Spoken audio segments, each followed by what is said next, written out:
But let's jump right into it. First things first. What was some of the best parts of the season that you enjoyed?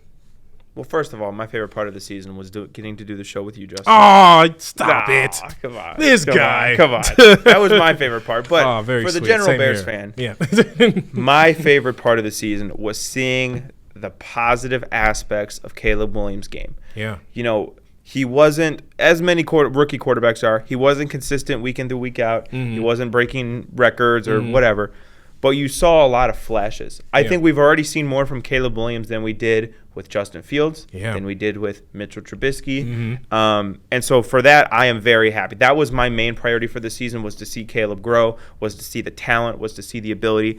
And despite a lot of dysfunction around the Bears, I saw that. Yeah. And that makes me very optimistic for the future, especially considering our coach. Yeah. But Caleb Williams, to me, was the best part of the season, specifically the talent that he was able to showcase. No, I'd have to agree. I mean, one of my favorite ones is obviously Caleb Williams in London's 4 touchdowns. Just you had to paint your nails after that.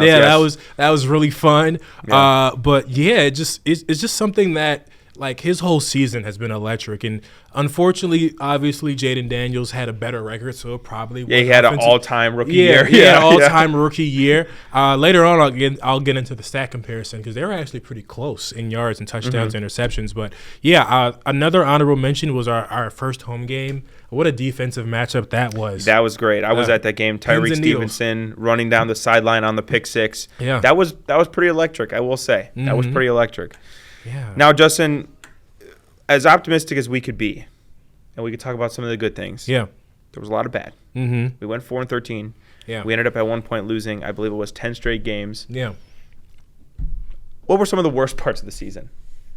If you had to narrow it down, what were some of the worst parts of the season? I obviously have to go with the Hail Mary. I mean, that was when this all started, right? Yeah. The egregious taunting by Tyreek Stevenson. I mean, another honorable mention is the Detroit Thanksgiving game. What were we doing? Yep. And then the fact that Matt Eberflus decides to defend it. Like, I thought it was a good play. Like, no, you idiot. That was not a good play. Those are the top two. I would say another one would probably be the Seattle game. I remember vividly just watching it, and then, like, as soon I'm like, the Bears are going to do something stupid, and then they do, and then I just turned it off. And you were there at that game too. I was there at that game. It was, trust me, it was as stupid as it looked on TV. Yeah. I promise you that. Mm-hmm. No, I agree. The worst moment of the season was the Hail Mary against the Commanders. Yeah. Because not only was that moment so atrocious, but it just sent the Bears on such a downward spiral. It really did. Like, before that game, they were talking about, the Bears could sneak into the playoffs. They could be the 6th seed, 7th seed, whatever. Yeah. Caleb's starting to look better. The defense was still elite. Yep. That play happened, and it broke the Chicago Bears. It sure did. It set us off on a 10-game lose streak. It did. I've never, for quite a long time, I have not seen a singular play derail a team season like that play did the Bears. So it was terrible. Absolutely the worst point of the year. Yeah. Now let's talk a little bit more about the season of Caleb Williams, the franchise quarterback, King Caleb, as I like to call him. Mm-hmm. If you had to rate, Justin, his season on a scale of 1 to 10, 0 being, or I guess 1 being Jamarcus Russell, slob, can't get on the field. Mm-hmm. Number 10 being Jaden Daniels, I suppose. Yeah. What number value would you give Caleb Williams' rookie year? Hell, I give it an 11. The reason why I say, I mean, like, let's be real here. Obviously, like in my notes, I say that he's not going to win Offensive Rookie of the Year. Jaden Daniels has pretty much taken that. But if you look at their stat line, I mean, Caleb Williams had 3,540 yards, 20 touchdowns, 6 interceptions, 88.7 quarterback rating. Jaden Daniels, 3,568 yards, 25 touchdowns, 9 interceptions, and 100.1 QBR. So very similar in stats and ratings. So I definitely think he had an electric season, and he played all 17 games. Like, this is something that you normally don't see.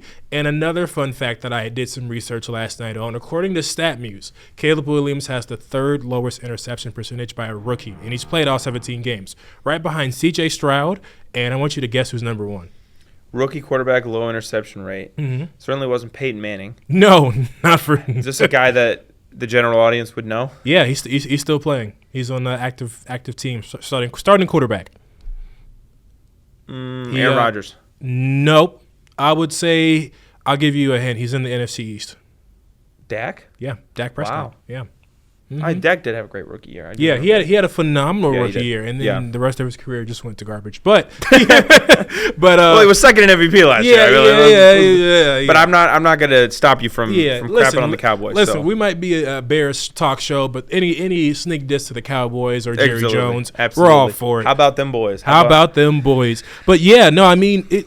I thought he had a really, really great season, and I think this is just a cherry on top to see how far he progresses, into his sophomore season. I think the only small concern that I have is, like, obviously C.J. Stroud had a good season, but some people were saying it was the sophomore slump. Yeah. But I do think with us having great coaching around us that I don't think that'll be the issue here. I think he'll pick up right where he left off. Yeah, I would go with an 8. So like Yeah, if you're that's if fair. you're looking at it like a school grade, it's like a B. Yeah, no. Mm-hmm. Like I said, I think he showed a lot of potential. I think he had some tremendous plays. There were inconsistencies throughout the year. I want to see him be more accurate on the deep passes next year. Mm-hmm. Yeah. A lot of it, though, I feel like he gets a mulligan in terms of the winning and losing. A lot of it he gets a mulligan because of the coaching staff. Yeah. Matt Eberflus, Shane Waldron should be banished from the city of Chicago for life. Yes. Like, I don't care if they want to go to the Bean with their family or they want to see the Sears Tower or they want to go to a Cubs game. Yeah. Don't let them. Don't let them in the city. All that stuff's done for him. So with that being said, given the circumstances of the season, I still think he played well. But obviously, I think there are some clear steps for improvement that he can make next year. Yeah. I'd like to see him attack down the field a little bit better. But given his coaching, given his offensive line, not a whole lot he could have done. He was never going to have the Jaden Daniels NFC Championship Cinderella run with this situation. Yeah. And honestly, we wouldn't have expected that from Jaden Daniels. That kind of came out of nowhere too. No, he had a tremendous season. Mm-hmm. Arguably all time. And again, I want to address this. We're going to have to address this for a while. Yeah. No, the Bears should not have taken Jaden Daniels. I agree. Caleb Williams is going to be the guy. Yeah. He's fine. Jaden Daniels might turn out to be better, and that's okay. Mm-hmm. But Caleb Williams is going to be a franchise quarterback. I am for sure supremely confident in that fact.